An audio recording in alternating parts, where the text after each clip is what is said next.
SFI ജില്ലാ കമ്മിറ്റിയുടെ നേതൃത്വത്തിൽ വിദ്യാർത്ഥികൾ കളക്ടറേറ്റിലേക്ക് മാർച്ച് നടത്തി. കേരള ഗവർണറെ സർവകലാശാലകളുടെ ചാൻസലർ സ്ഥാനത്ത് നിന്നും നീക്കം ചെയ്യുക, അവകാശ പത്രിക അംഗീകരിക്കുക എന്ന മുദ്രാവാക്യങ്ങൾ ഉയർത്തിയാണ് മാർച്ച് നടത്തിയത്.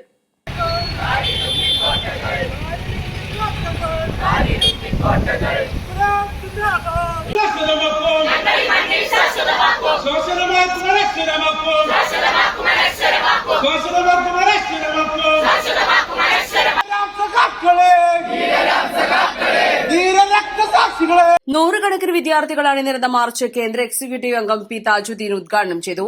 നേരത്തെ ഇവിടെ ചൂണ്ടിക്കാണിച്ചതുപോലെ ഈ വർഷത്തെ ഏറ്റവും പ്രധാനപ്പെട്ട മുദ്രാവാക്യമായി 60 ദിന അവകാശ പത്രികയിൽ ആദ്യത്തേത് ഉന്നയിക്കേണ്ടത് ഏതെന്ന് ചോദിച്ചപ്പോൾ സംശയം ഏതുമില്ലാതെ സംസ്ഥാന കമ്മിറ്റി ആലോചിച്ച് തീരുമാനമെടുത്തത്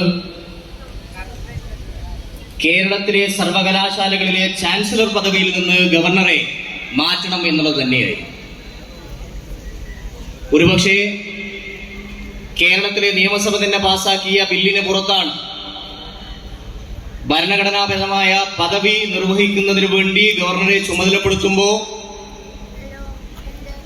രാജ്യത്തെമ്പാടുമുള്ള സർവകലാശാലകളിൽ മുന്നേറ്റം ഉണ്ടാകുന്നതിന് വേണ്ടിയുള്ള പ്രവർത്തനം ഏറ്റെടുത്തുകൊണ്ട് ഓരോ സർവകലാശാലകളിലും മുന്നോട്ട് പോകുമ്പോൾ കേരളത്തിന്റെ ഇടതുപക്ഷ ബദൽ മുന്നോട്ട് വെച്ചുകൊണ്ട് ഒരുപക്ഷെ രാജ്യത്ത് തന്നെ 100 സർവകലാശാലകൾ എടുത്ത് പരിശോധിക്കുമ്പോൾ അതിൽ എണ്ണം പറഞ്ഞ സർവകലാശാലകളിൽ കേരളത്തിലേതാണെന്ന് അഭിമാനത്തോടു കൂടി പ്രഖ്യാപിക്കാൻ വേണ്ടി കഴിയുന്ന സർവകലാശാലകളായി നമ്മുടെ കേരളത്തിലെ സർവകലാശാലകൾ മുന്നോട്ട് പോകുമ്പോൾ മുൻപൊന്നുമില്ലാത്ത നിലയിൽ സർവകലാശാലയുടെ ചാൻസലർ പദവി ഉപയോഗപ്പെടുത്തിക്കൊണ്ട് എന്താണോ രാജ്യത്ത് NEP-യുടെ ഭാഗമായി നമ്മുടെ രാജ്യത്ത് നമ്മുടെ പൊതുവിദ്യാഭ്യാസ മേഖലയിലും ഉന്നത വിദ്യാഭ്യാസ മേഖലയിലും വരാൻ വേണ്ടി പോകുന്ന വിദ്യാർത്ഥികൾ പഠിക്കേണ്ടത് എന്ന് RSSന്റെ സർസംഘചാലകുമാർ RSS നടപ്പിലാക്കാൻ വേണ്ടി ശ്രമിക്കുന്ന ഹിന്ദുത്വ അജണ്ട നടപ്പിലാക്കാൻ കേരളത്തിലെയും ഇന്ത്യയിലെയും സർവകലാശാലയിലും വിദ്യാഭ്യാസ സ്ഥാപനങ്ങളെയും മാറ്റുന്നതിന് വേണ്ടിയുള്ള NEP എങ്ങനെയാണോ നമ്മുടെ രാജ്യത്ത് നടപ്പിലാക്കിയത്,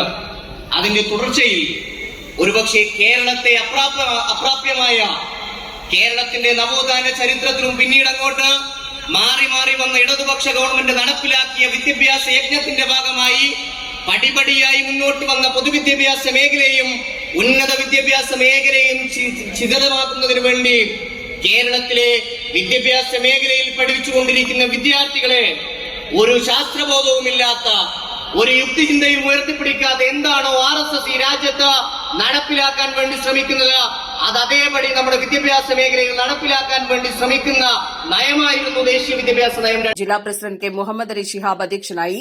സംസ്ഥാന കമ്മിറ്റി അംഗങ്ങളായ MP ശ്യാംജിത്ത്, T സ്നേഹ, അഡ്വക്കേറ്റ് ദിൽഷാദ് കബീർ, VP അഭിജിത്ത് എന്നിവർ സംസാരിച്ചു. സംസ്ഥാന കമ്മിറ്റി അംഗം M സുജിൻ സ്വാഗതവും ജില്ലാ സെക്രട്ടേറിയറ്റ് അംഗം സിമി മറിയം നന്ദിയും പറഞ്ഞു. East live Malappuram.